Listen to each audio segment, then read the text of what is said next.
Immaginate il 1917. Da 3 anni la Grande Guerra è un'enorme, sanguinosa partita a scacchi giocata nel fango, dove la vita di migliaia di uomini vale giusto qualche metro di terra. Filo spinato, mitragliatrici, artiglieria. Una combinazione letale che trasforma ogni assalto in un'inutile carneficina.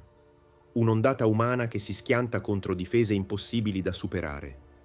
È un incubo, un labirinto di trincee da cui nessuno sembra poter scappare. La domanda era una, enorme.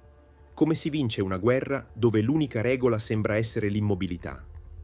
L'Italia provò a rispondere in un modo tanto disperato quanto geniale: creare un soldato la cui unica regola fosse l'esatto contrario: l'assalto. Non erano soldati comuni, erano una forza della natura scatenata sul campo di battaglia, erano gli arditi. Se puoi, indossa le cuffie, mettiti comodo e chiudi gli occhi. Stai per ascoltare un viaggio incredibile, tra verità storiche, misteri irrisolti e l'estrema resistenza dell'animo umano. Cominciamo. Per capire perché nacquero gli Arditi, dobbiamo fare un tuffo nel difficile scenario del fronte italo-austriaco. A differenza delle pianure delle Fiandre, qui la guerra si combatteva in verticale. Le Alpi e l'altopiano del Carso erano un teatro di guerra brutale, un paesaggio lunare di roccia frantumata, fango gelato e alberi scheletrici. Le trincee erano scavate nella roccia viva, a volte a pochi metri da quelle nemiche, trasformando ogni metro conquistato in un luogo di sacrificio. Per 2 anni, il Regio Esercito Italiano, guidato dal generale Luigi Cadorna, aveva lanciato 11 pesanti offensive sul fiume Isonzo. 11 battaglie che, nonostante l'eroismo e i sacrifici disumani, avevano portato a guadagni territoriali minimi con un costo umano terrificante. Il problema? Le tattiche erano ferme all'800, un bombardamento di artiglieria, spesso impreciso e troppo breve, seguito dall'assalto frontale di fanti in masse compatte.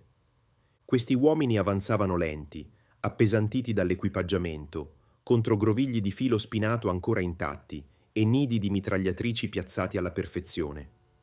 Il risultato era una strage metodica.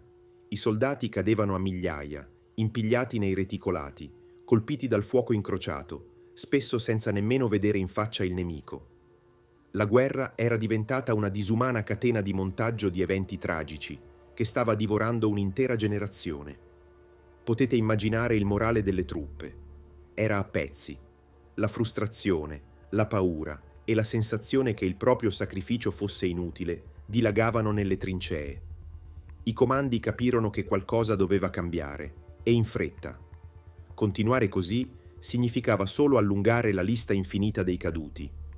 Serviva una scintilla, un'idea che potesse rompere le fondamenta stesse di quella guerra. Serviva una soluzione tattica a un problema che sembrava insormontabile. L'idea di creare unità speciali non spuntò fuori dal nulla. Già dal 1914 esistevano piccoli gruppi di esploratori, addestrati a tagliare i reticolati di notte.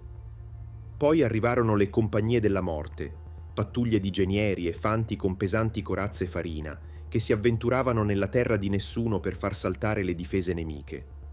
Erano tentativi coraggiosi, ma erano missioni specifiche, non una vera e propria nuova dottrina d'assalto. La svolta arrivò tra la fine del 1916 e l'inizio del 1917. Da una parte, alcuni giovani ufficiali, stanchi delle vecchie tattiche che non funzionavano più, iniziarono a sperimentare per conto loro. Dall'altra, i servizi segreti italiani scoprirono che l'esercito austro-ungarico stava creando reparti speciali sul modello delle Sturmtruppen tedesche, truppe d'assalto addestrate per infiltrarsi, colpire e creare il caos. A quel punto, anche il Comando Supremo dovette ammettere che serviva una risposta. Il 14 marzo 1917, una circolare informò i comandi dell'esistenza di queste unità nemiche e suggerì di iniziare a sperimentare tattiche simili.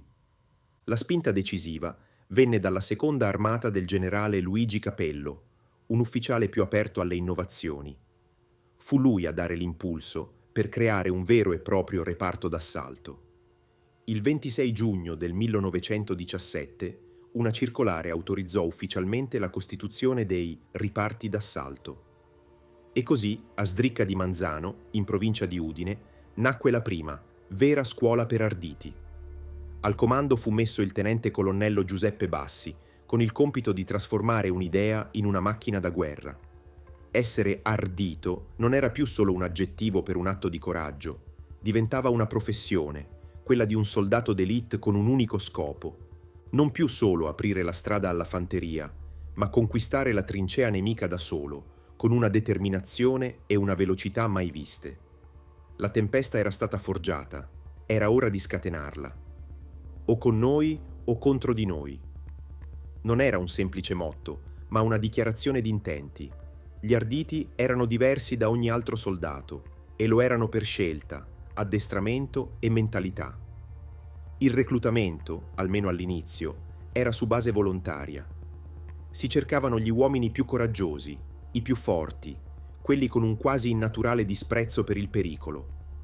Molti venivano dai bersaglieri e dagli alpini, corpi già famosi per la loro aggressività. Ma si unirono anche fanti stanchi della vita di trincea e persino soldati con problemi disciplinari, uomini la cui energia ribelle, se incanalata bene, poteva diventare un'arma. Uno storico li ha definiti, in modo perfetto, una rustica corporazione di votati alla causa. La loro filosofia era vivere pericolosamente, accettare il rischio come parte della loro stessa esistenza. L'addestramento a Sdricca di Manzano, e poi in altri campi, era impegnativo e realistico. A differenza dei fanti, addestrati a marciare e sparare in linea, gli arditi si concentravano sul combattimento ravvicinato, lotta corpo a corpo, uso della baionetta e soprattutto del pugnale, che divenne il loro simbolo. Imparavano a lanciare bombe a mano con precisione, a usare lanciafiamme e mitragliatrici leggere. Ma la parte più intensa del loro addestramento erano le simulazioni d'assalto. E no, non si usavano proiettili a salve. Gli arditi assaltavano trincee fortificate, mentre l'artiglieria amica sparava proiettili veri pochi metri sopra le loro teste. L'obiettivo era abituarli all'intensità della battaglia, al fischio delle granate, forgiando nervi d'acciaio e una fiducia cieca l'uno nell'altro. Questo status di élite, ovviamente, portava dei privilegi: paga più alta, cibo migliore, alloggi comodi nelle retrovie e più licenze. Erano esentati dai turni in trincea e dai lavori pesanti. Anche l'uniforme li distingueva: un maglione a collo alto, pantaloni da ciclista e un fez nero, che gli valse il soprannome di Fiamme Nere. Le loro mostrine, infatti, erano fiamme a due punte, nere per la fanteria, cremisi per i bersaglieri e verdi per gli alpini. Ma il loro vero simbolo, l'immagine che incuteva timore nei nemici, era il pugnale, spesso portato tra i denti durante l'assalto.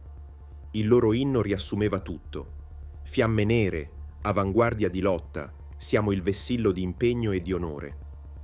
Non si vedevano come eroi, ma come gli strumenti di una determinazione necessaria, l'unica forza in grado di spezzare la paralisi della guerra. Erano l'orgoglio trasformato in un'arma. La tattica degli arditi era efficace, semplice e assolutamente rivoluzionaria. Massima azione, nel minor tempo possibile. Il loro compito non era occupare una posizione, ma creare una breccia. L'assalto era un capolavoro di coordinazione. Tutto iniziava con un bombardamento d'artiglieria, mirato e potentissimo, ma molto più breve del solito. Invece di ore o giorni, pochi minuti devastanti. Istanti prima della fine del bombardamento, gli arditi erano già fuori dalle trincee, muovendosi veloci nella terra di nessuno, coperti dalle ultime esplosioni. Divisi in piccole squadre, armati fino ai denti di bombe a mano, pugnali e mitragliatrici leggere, colpivano le linee nemiche come un fulmine. La tattica si basava su velocità e sorpresa. Mentre una squadra neutralizzava i nidi di mitragliatrici con lanci di granate, altre si infiltravano nei camminamenti, ripulendo le trincee con pugnali ed esplosivi. L'obiettivo era seminare il panico e distruggere i centri di comando prima che il nemico potesse reagire. L'intera operazione doveva durare al massimo 25-30 minuti, un blitz. Una volta aperta la breccia, gli arditi tenevano le posizioni chiave, lasciando che le ondate di fanteria di linea occupassero il terreno. Il battesimo del fuoco avvenne nell'agosto del 1917 sull'altopiano della Bainsizza, dove dimostrarono subito l'efficacia delle loro tattiche.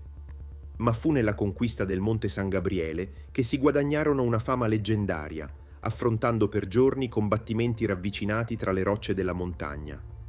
Persino nella tragica ritirata di Caporetto, nell'ottobre 1917, gli arditi si distinsero, coprendo la ritirata del resto dell'esercito con azioni eroiche e sacrificandosi sui ponti del Tagliamento e del Piave. Ma è nel 1918 che arriva il loro momento di gloria assoluta.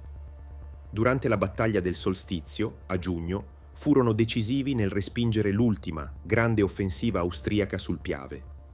L'azione più famosa fu quella del 9° reparto d'assalto, che riconquistò il Col Moschin in soli 10 minuti, un'azione fulminea che divenne il simbolo stesso dell'arditismo. Infine, nella battaglia di Vittorio Veneto, furono di nuovo loro a guidare l'assalto, sfondando le linee sul Piave e aprendo la strada alla vittoria finale dell'Italia.